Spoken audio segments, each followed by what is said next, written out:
Bienvenidos mis queridos amigos y hermanos, bendiciones para cada uno de ustedes. Como ustedes ven, el día de hoy en nuestro set aquí tenemos un invitado que estará con nosotros compartiendo los comentarios de la escuela sabática, del resumen de la escuela sabática para toda esta semana. Así que les habla el pastor Gregorio Morillo y conmigo está mi amigo, mi compañero, mi hermano, el pastor Juan Blanco. Juan Blanco. Muchas gracias, Gregorio, por la oportunidad que me diste de poder participar aquí junto a tus seguidores en tu canal. Déjame decirte que tengo la oportunidad de ver tu contenido, lo consumo, soy un seguidor tuyo. Ay. Y bueno, esperamos en Dios que a lo que me has invitado, el propósito pueda ser alcanzado, que en esta audición podamos hacer un excelente repaso de la lección de escuela sabática para toda esta semana. Para mí es un privilegio poder compartir con tu público. Me acordaste, Juan Blanco, los programas de televisión. Es siempre el invitado que llevan al programa. Este es el programa más visto, que soy fan de... Pero bueno, no, la realidad es que, Juan Blanco, el privilegio es mío de que tú hayas venido. Eres la primera persona que yo invito. Gracias. Para esto de lo que es los resúmenes de escuela sabática. Es muy complicado, señores, tener a un pastor, sacarlo de su lugar de trabajo y tenerlo en un set de estudio como el que nosotros estamos realizando acá. Así que agradecido a Dios de que esté el pastor Juan Blanco con nosotros. Vamos a estar hablando, Pastor Blanco, del misterio del Evangelio, como ustedes ven ahí en nuestra pantalla de fondo. Estaremos hablando de la expresión que hace el apóstol Pablo de llamar el Evangelio como un misterio. Pero antes de entrar en fondo, Juan Blanco, usted tiene ahí un libro, Entender lo que pasa, saber lo que pasa, de Alejandro Bullón. Sí, tú sabes que yo creo que Bullón es una figura que nos promueve. Claro. Sí, y además, Bullón es un fiel comentador de los estudios que hacemos cada semana en el folleto de escuela sabática. Así que no sé si causaría algún problema que... No, yo no tengo anunciante, no te preocupes.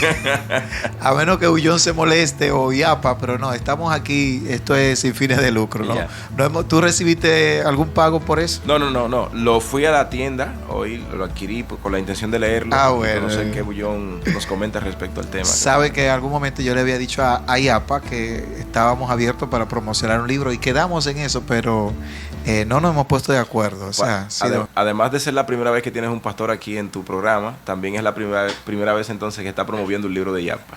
Creo que están sucediendo dos cosas al mismo tiempo. Bueno, ya saben la gente de IAPA aquí en República Dominicana que estamos libres, ¿no?, de hacerlo sin ningún costo. Esto es algo sin fines de lucro. Es bueno saberlo, Juan Blanco, de que aquí no tenemos ninguna intención de fines de lucro. Esto es más un programa para que las personas cuando entran al internet puedan tener algo diferente, algo bueno, ¿no? Nosotros nos hemos concentrado en esa parte. Y como ustedes ven, la parte de nosotros es predicar el Evangelio y de eso hablaremos en este momento. Bueno, señores, vamos a entrar de inmediato con nuestro estudio, nuestro repaso. Vamos a hacer hoy solo un repaso de toda la semana, así que esté pendiente con eso. Pastor Juan Blanco, diríjanos en oración antes de iniciar. Oremos. Señor y Dios que estás en el cielo, en este espacio del día en el que estemos escuchando este programa, pedimos tu Espíritu Santo impresione nuestras vidas y que podamos encontrar en este repaso lo que tú tienes para nosotros en relación a lo que tiene que ver con el Evangelio.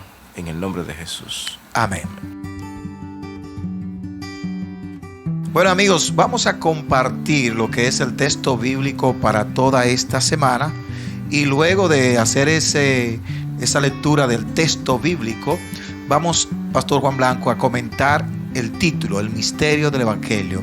Voy a leer la palabra de Dios que se encuentra en el libro o la carta del apóstol Pablo a los Efesios, el capítulo 3, versículos 20 y 21, que dice: a aquel que es poderoso para hacer infinitamente más que todo cuanto pedimos o entendemos, por el poder que actúa en nosotros, a él sea la gloria en la iglesia y en Cristo Jesús, en todas las generaciones y por los siglos de los siglos. Amén. Pastor Juan Blanco, el misterio del Evangelio.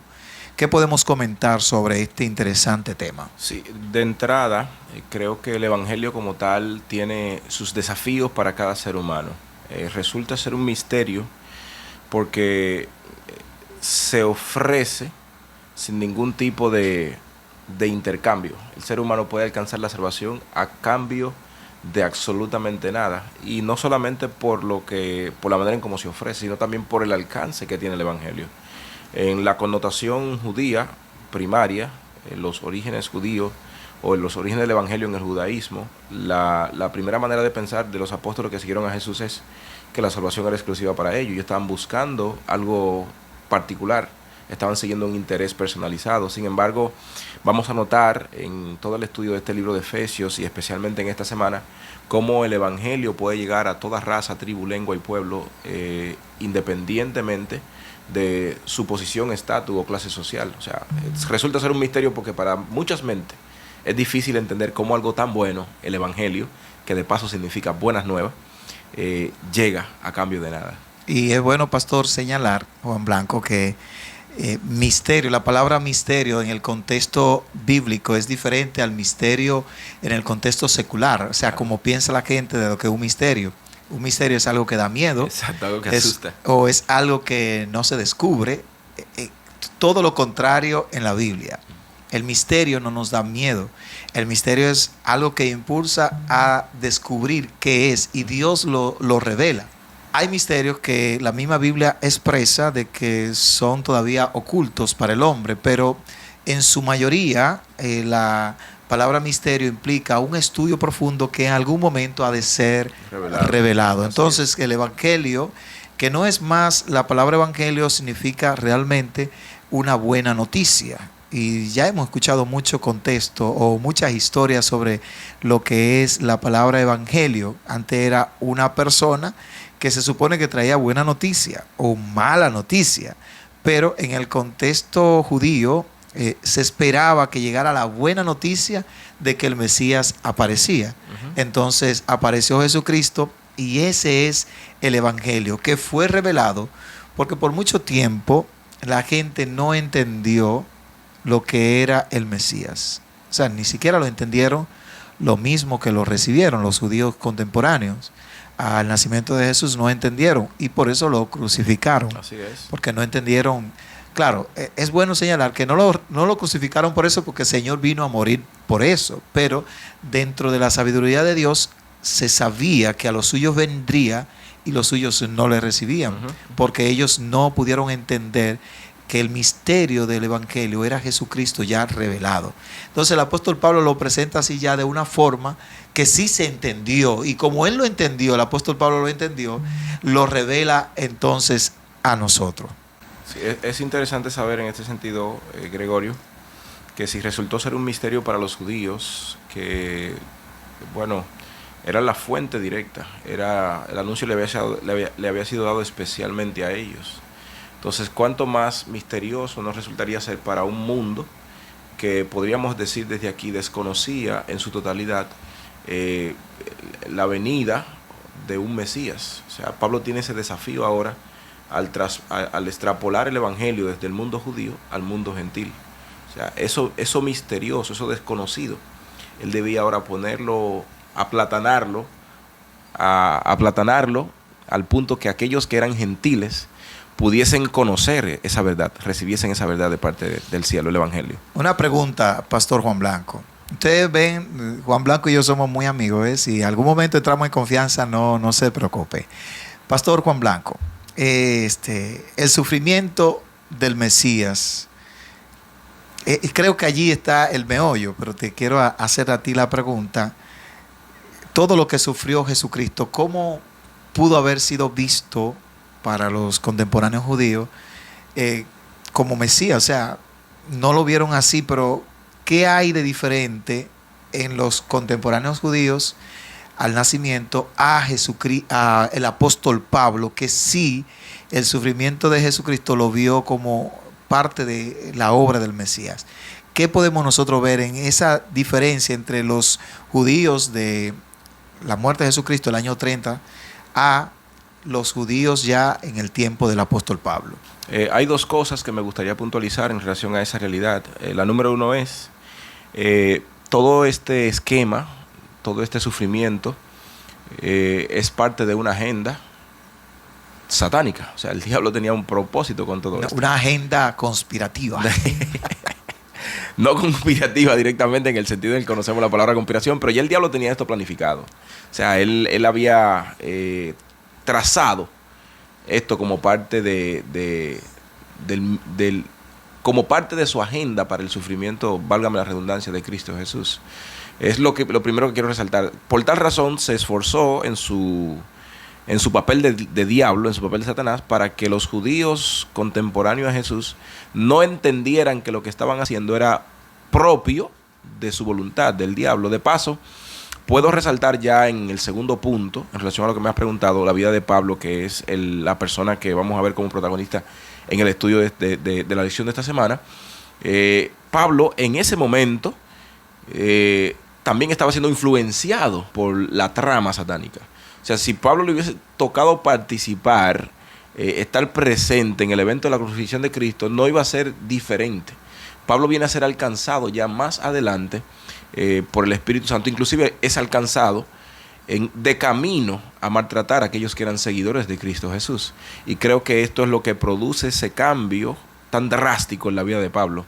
O sea, yo voy a matar cristianos, pero ahora de ir a matar cristianos, el Espíritu Santo me impresiona y me hace ser un convertidor de cristiano. Yo voy ahora a ser cristiano para Jesús. Y todas esas persecuciones que sufrió el apóstol Pablo también lo llevaron a él a concluir. Jesucristo había pasado lo mismo. Por eso ustedes ven, señores, y es bueno señalar que vemos a un apóstol Pablo padeciendo, así como él hizo padecer a otros, como tú mencionabas. Pablo también lo padece, pero también ese sufrimiento de Pablo lo lleva a pensar en el sufrimiento de Jesucristo. Fíjense que el real evangelio está en el sufrimiento de Jesucristo, porque el sufrimiento de Jesucristo es la culminación de un plan de redención para la humanidad. Así es. Jesucristo muere y con el morir sella lo que es la vida eterna de nosotros y la confirma luego con la resurrección. Todo eso es el evangelio. Pero el apóstol Pablo también sufrió, fue preso, sufrió martirio y bueno, al final la muerte. Así que, hermanos queridos, es bueno señalar que el evangelio no es color y olor de rosa. No, por eso resulta ser un misterio también, porque buenas nuevas, ¿no? ¿Verdad? Y entonces, por causa de este evangelio, que es una buena nueva, yo llego a convertirme en un perseguido. De paso, en Efesios capítulo 3, que lo vamos a ver también en el estudio de esta semana, usted va a encontrar que el apóstol Pablo empieza a describirse como un prisionero. Hermanos, por bonito que quiera parecer, estar preso no es cómodo. Yo nunca lo he estado. Yo sí. Tú estuviste. Pero yo por una hora, un destacamento que me agarraron ahí, tú sabes, no fue que nada del otro pero mundo. por lo menos sabe la sensación de estar cautivo por una hora. Yo, gracias a Dios, no he vivido eso. Tú sabes que es lo más difícil de estar preso. Vamos a ver. Que yo creo que por eso el apóstol Pablo aguantó toda su prisión. Es el sentimiento de culpa. Cuando tú no eres culpable, tú tienes toda la certeza de que vas a salir de allí y como que eso no te trauma. Yeah. Pero yo creo que el que es culpable y está preso, que sabe lo que le espera y lo que le puede llegar, entonces ya ahí creo que es un poco distinto. Entiendo perfectamente. Y entonces el entenderlo me hace comprender y a la vez expresar un poquito más claro la complejidad de este misterio, el evangelio, porque ahora yo no soy culpable. Yo soy inocente de lo que se me acusa, por lo que estoy siendo un prisionero, pero estoy en prisión. Entonces, ¿cómo yo recibo, cómo yo entiendo esa buena nueva, siendo yo prisionero por aquello por lo que no soy culpable? O sea, aunque yo tengo la libertad y tengo la libertad de conciencia de saber que estoy preso por una causa errada y que voy a ser libre, en el caso de Pablo, cuando llega a Roma y lo hacen prisionero allí, no es libre más, tiene que morir siendo un prisionero de Cristo Jesús. Entonces, realmente es un misterio que entendemos en este tiempo porque lo vemos desde afuera, pero entenderlo en el contexto de lo que Pablo está pasando es un poquito más complicado, porque ninguno de nosotros como cristianos en este tiempo hemos estado presos por causa del evangelio. Al menos eso entiendo. Y sabes que lo más grande que Pablo, si hubiese estado predicando a los judíos, tal vez no cae preso, porque de alguna u otra forma se formalizó el cristianismo en los judíos. Y llegó un tiempo que ya dejaron tranquilo a los judíos. Pero el problema de Pablo fueron las prisiones de Pablo. Si ustedes lo ven en el libro de Hechos de los Apóstoles, por ejemplo, cuando sacó el demonio a a la mujer allí que le decía, ustedes son los hijos del Altísimo. Encontramos en Hechos de los Apóstoles, ahí vemos que el apóstol Pablo eso le causó problema y lo acusaron de disturbios públicos, ¿verdad? Entonces fue por él estar predicándole a los gentiles realmente, porque se convirtió en el apóstol a los gentiles, pero eso le costó la libertad en algún momento, y de ahí fue llevado hasta Roma ya en los últimos tiempos de su vida. Fue liberado, pero luego fue otra vez preso y luego fue su muerte. El apóstol Pablo, por estar predicándole a los gentiles, eso le ocasionó la muerte. Pero su mensaje, él es apóstol porque el Señor le dijo, ven, yo te enviaré justamente a los gentiles. Efectivamente.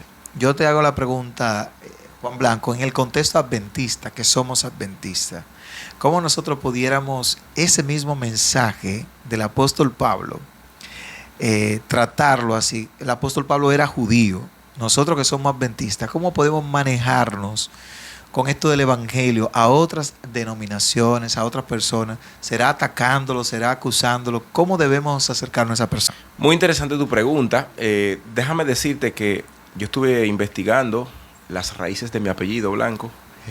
No me digas que es judío. Y déjame decirte que sí, hay una pequeña matización en el Blanco allá entre los judíos. Pareciera ser que algo me toca. Oye, descendiente de Abraham. Ahí te toca circuncidarte, entonces. Ya me circuncidé. Ah, bueno, ya resolviste un problema. Resolviste el problema. Pero déjame decirte también que ya la idea de un pueblo judío en el contexto literal como pueblo de Dios, el mismo Cristo nos dio a entender en su manera de predicar el evangelio que no, ya nosotros todos tenemos acceso directo al Padre, podemos venir a la salvación. Me hace una pregunta un tanto interesante, porque me pregunta cómo podemos contextualizar esto en el adventismo. Sabe que cuando la iglesia adventista nace, empieza a conocerse como la iglesia del pueblo del libro. Y de pronto el pueblo de la verdad presente, el pueblo que surge como resultado de un movimiento profético. O sea, surge con cualidades que nos hacen muy particulares, ¿no, verdad? Y de pronto muchos hemos absorbido esto y nos hemos quedado con eso para nosotros. Hemos llegado a creer que los únicos que se van a salvar son los adventistas. Y entonces somos la última Coca-Cola en el desierto. O sea, yo creo que ya no pensamos así, pero en algún momento yo creo que sí éramos muy radicales con eso. Y todavía hay grupos que tienen esta línea de pensamiento. Y hay otras denominaciones también que creen que ellos son los únicos que se van a salvar. Pero me gusta lo que dice el Evangelio de Juan, que no está tratado en la lección de esta semana, pero lo voy a citar como un comentario ajeno a lo que estamos hablando. Yo tengo otras ovejas que no son de este redil, la cual se hace necesario que nosotros salgamos a buscar. Yo creo que una cualidad debe distinguir a cada adventista del séptimo día. Pablo era judío de origen, de nacimiento. Sin embargo, su condición de judío no le limitó para ir y llevar el evangelio a otros. Pablo es un gran modelo, un excelente modelo para nosotros. Nuestra condición de adventista, de pueblo escogido para el tiempo del fin, no debe delimitarnos. Al contrario, es la razón para motivarnos a salir y buscar a los que son evangélicos, a los que son testigos de Jehová, a los que están en cualquier otra denominación religiosa. No importa, nosotros debemos de llevar la verdad del evangelio a ellos también, porque ellos la necesitan. Y tenemos que tener la disposición y la unción del Espíritu Santo para llevarse de una manera que ellos puedan entenderlo y de paso también aceptarlo. Creo que es una gran motivación que podemos encontrar en esta carta escrita por el apóstol Pablo a los Efesios. Y sabías que si cada religioso, no solo de nuestra denominación, si cada religioso, por ejemplo, porque yo conozco muchos religiosos que todos predican, que están en la iglesia verdadera, que son el pueblo verdadero de Dios. Hay un sinnúmero que habla de los rabacucos, ¿verdad? Que son la sana doctrina, la senda antigua. Hay muchos movimientos dentro de nuestra denominación y fuera que se adjudican ser el pueblo, el real, bueno, si cada uno pensara como el apóstol Pablo, no es que yo soy el único salvo, sino que yo puedo salvar a otras personas con mi evangelio o con la noticia del evangelio. Si cada uno pensara así, fuera mejor, pero a veces uno lo que ve es como antagonismo, como orgullo religioso. Y es peor todavía el orgullo religioso, porque es que cada religión que profese la perfección y que son el pueblo de Dios, el único pueblo de Dios, yo creo que están errados. Y yo creo que lo mejor que hizo nuestra iglesia en algún momento, históricamente, y la iglesia lo admite, que es lo grande. Tú ves, eso es lo bueno de la iglesia, que la iglesia admite que se equivocó, por ejemplo, la puerta cerrada. Hubo muchos conceptos que fueron no errados, sino que eran para un momento o para tal vez es parte del proceso de la verdad revelada, ¿no? La verdad va revelándose con el tiempo, la gente debe reconocer que ha fallado en algo. Esto era la gran ventaja del apóstol Pablo.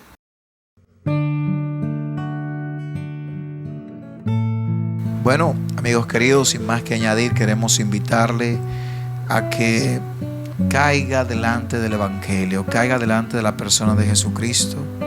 Si usted es una persona que ya conoce del Evangelio, recuerde que solo somos medios para seguir llevando a otros al Evangelio, y que la gloria siempre es de nuestro Señor Jesucristo, y que parte del misterio del Evangelio está el sufrimiento que a veces tenemos que padecer por llevar el Evangelio, y que el Evangelio no es exclusivo de ningún pueblo, de ninguna religión, de ninguna denominación, de ningún grupo exclusivo.